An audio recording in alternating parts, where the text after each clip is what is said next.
ಮಂಡ್ಯ ಜಿಲ್ಲಾ ಜನಪ್ರತಿನಿಧಿಗಳಿಗೆ, ಮಂಡ್ಯ ಜಿಲ್ಲಾ ಆಡಳಿತಕ್ಕೆ, ಬಿಡಿಸದೆ ಮೌನವಾಗಿರುವ ಮಂಡ್ಯ ಜಿಲ್ಲಾ ಆಡಳಿತಕ್ಕೆ, ಮೌನವಾಗಿರುವ ಮಂಡ್ಯ ಜಿಲ್ಲೆಯ ಜನಪ್ರತಿನಿಧಿಗಳಿಗೆ, ಒಣಗುತ್ತಿರುವ ಬೆಳೆಗಳಿಗೆ ನೀರು, ಒಣಗುತ್ತಿರುವ ಬೆಳೆಗಳಿಗೆ ನೀರು, ಅಯ್ಯಯ್ಯೋ ಅಯ್ಯಯ್ಯೋ ರೈತರಿಗೆ ಎತ್ತಕ್ಕಾಗಿ ಹೋರಾಟ, ಎತ್ತಕ್ಕಾಗಿ ಹೋರಾಟ, ನೀರು ಬಿಡಿಸದೆ ಮೌನವಾಗಿರುವ ಮಂಡ್ಯ ಜಿಲ್ಲೆಯ ಜನಪ್ರತಿನಿಧಿಗಳಿಗೆ, ನೀರು ಬಿಡಿಸದೆ ಮೌನವಾಗಿರುವ ಮಂಡ್ಯ ಜಿಲ್ಲೆಯ ಜನಪ್ರತಿನಿಧಿಗಳಿಗೆ, ನೀರು ಬಿಡಿಸದೆ ಮೌನವಾಗಿರುವ ಜಿಲ್ಲಾ ಉಸ್ತುವಾರಿ ಮಂತ್ರಿಗೆ, ನೀರು ಬಿಡಿಸದೆ ಮೌನವಾಗಿರುವ ಮುಖ್ಯಮಂತ್ರಿಗೆ, ಅಯ್ಯಯ್ಯೋ ಅಯ್ಯಯ್ಯೋ ಎತ್ತಕ್ಕಾಗಿ ಹೋರಾಟ, ಎತ್ತಕ್ಕಾಗಿ ಹೋರಾಟ, ಒಣಗುತ್ತಿರುವ ಬೆಳೆಗಳಿಗೆ ನೀರು, ಒಣಗುತ್ತಿರುವ ಬೆಳೆಗಳಿಗೆ ನೀರು, ಕೆಆರ್ಎಸ್ ಅಚ್ಚುಕಟ್ಟು ಪ್ರದೇಶದ ಎಲ್ಲಾ ನಾಲೆಗಳಿಗೆ ನೀರು, ಕೆಆರ್ಎಸ್ ಅಚ್ಚುಕಟ್ಟು ಪ್ರದೇಶದ ಎಲ್ಲಾ ನಾಲೆಗಳಿಗೆ ನೀರು, ಅಯ್ಯಯ್ಯೋ ಅಯ್ಯಯ್ಯೋ ರೈತರಿಗೆ ಬೇಕೇ ಬೇಕು, ಬೇಕೇ ಬೇಕು, ಬೇಕೇ ಬೇಕು. ಗದ್ದೆ ಹತ್ರ ಹೋಗ್ಲಿಕ್ಕೆ ಆಗದೆ ಇರುವಂತ ಪರಿಸ್ಥಿತಿ ರೈತರಿಗೆ ನಿರ್ಮಾಣ ಆಗೈತೆ.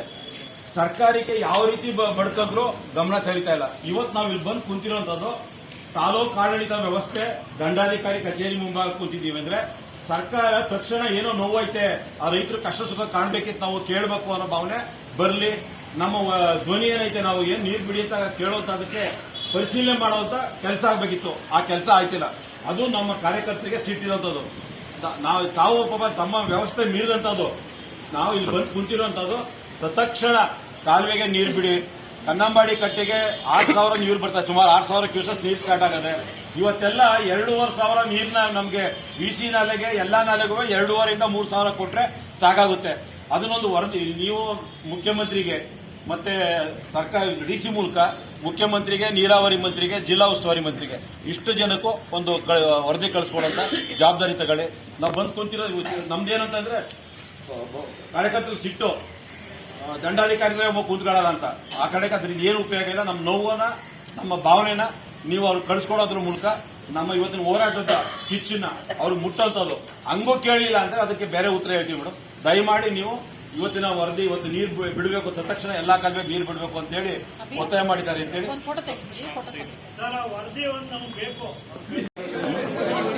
ಈ ರಾಜ್ಯ ಸರ್ಕಾರ ರೈತ ವಿರೋಧಿ ಅನ್ನೋದಕ್ಕೆ ಉದಾಹರಣೆ ಏನ್ ಬೇಕಾಗಿಲ್ಲ. ನಿನ್ನೆ ತಮಿಳುನಾಡಿಗೆ ನೀರು ಬಿಟ್ಟಂತ ಪ್ರಮಾಣನ ಚಳವಳಿ ಪ್ರಾರಂಭ ಮಾಡಿದ್ಮೇಲೆ ಇವತ್ತು ನೀರು ನಿಲ್ಸವ್ರೆ.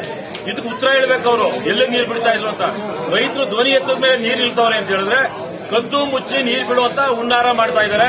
ಹಾಗೇನೆ ಡಿ ಕೆ ಶಿವಕುಮಾರ್ ಸೇರಿದಂಗೆ ಎಲ್ಲ ರೈತ ವಿರೋಧಿಗಳು ತಕ್ಷಣ ನೀರು ಬಿಡುಗಡೆ ಆಗಬೇಕು.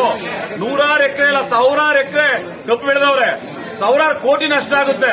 ಈ ನಷ್ಟ ತುಂಬಿಕೊಡುವಂತ ಕೆಲಸ ಮಾಡಲಿಲ್ಲ ಅಂತ ಹೇಳಿದ್ರೆ ಈ ಸರ್ಕಾರ ರೈತರಿಗೆ ಪರೋಕ್ಷವಾಗಿ ವಿಷ ಕೊಡ್ತಾ ಇದೆ. ಬೆಂಗಳೂರು ಕುಡಿಯೋ ನೀರಿಗೆ ಅಂತಾರೆ, ಕುಡಿಯೋ ನೀರು ಕೊಡಿ ಬೇಡ ಅಂತ ಹೇಳಲ್ಲ. ಆದ್ರೆ ಕನ್ನಂಬಾಡಿ ಕಟ್ಟೆ ಕಟ್ಟುದು ಬೆಂಗಳೂರು ಒಂದಕ್ಕೆ ಕುಡಿಯೋ ನೀರಿಗಲ್ಲ. ನಮ್ ಜಿಲ್ಲಾಧಿಕಾರಿ ಕುಡಿಯೋ ನೀರು ಇಟ್ಕೋಬೇಕು ಅಂತ ಹೇಳ್ತಾರೆ. ಜಿಲ್ಲಾಧಿಕಾರಿ ಆಗ್ಲಿ ಈ ಆಡಳಿತ ವ್ಯವಸ್ಥೆಯವರು ಯಾರು ಕನ್ನಂಬಾಡಿ ಕಟ್ಟೆ ಮೈಸೂರು ಮಹಾರಾಜರು ಕಟ್ಟಿದಾಗ ಮಂಡ್ಯದ ರೈತರಿಗೆ ಕೃಷಿಗೆ ಅಂತ ಮಾಡಿದಂತದ್ದು ಕನಿಷ್ಠ ಇರೋ ಅರಿವಿಲ್ಲ. ಆ ಕಾರಣಕ್ಕೆ ಹೇಳುತ್ತದು ತಕ್ಷಣ ನೀರು ಬಿಡ್ಲಿಲ್ಲ ಅಂತ ಹೇಳಿದ್ರೆ ಇಂಥ ಬಂಡ್ರು ಈ ಸಮಾಜದಲ್ಲಿ ಲೂಟಿ ಮಾಡ್ತಿರುವಂತ ಮುಖ್ಯಮಂತ್ರಿ, ನಮ್ಮ ಕ್ಷೇತ್ರ ಶಾಸಕರು, ಜಿಲ್ಲಾ ಶಾಸಕರು ರೈತರ ಪರವಾಗಿ ಸತ್ತಿದ್ದಾರೆ ಅನ್ನೋ ತೀರ್ಮಾನಕ್ಕೆ ನಾವು ಬರ್ತೀವಿ.